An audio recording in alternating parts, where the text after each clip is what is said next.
naniniwala.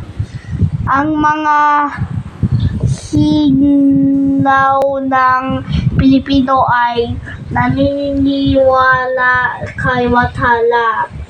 Nagsasagawa sila ng mga ritual ng pinamahalaan ng isang baybayin.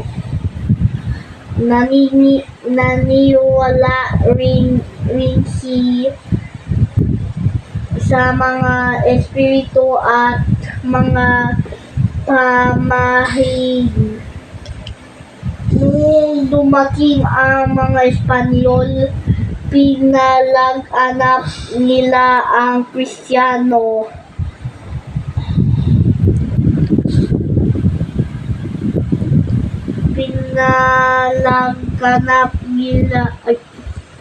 Nabago ng relihiyon ang dating kinagawian ng mga tao, kasabay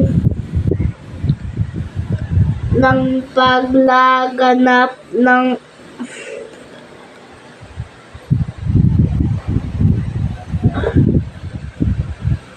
Kristiyano. Ang mga pagkakaroon at pagtanggap ng mga Pilipino sa pangkalang Kristiyano tulad ng Jose Cruz at Ramon Blanco.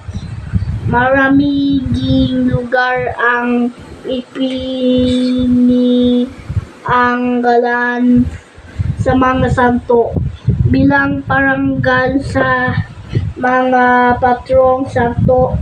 Nagdiriwang ng pista ang mga tao. Ang mga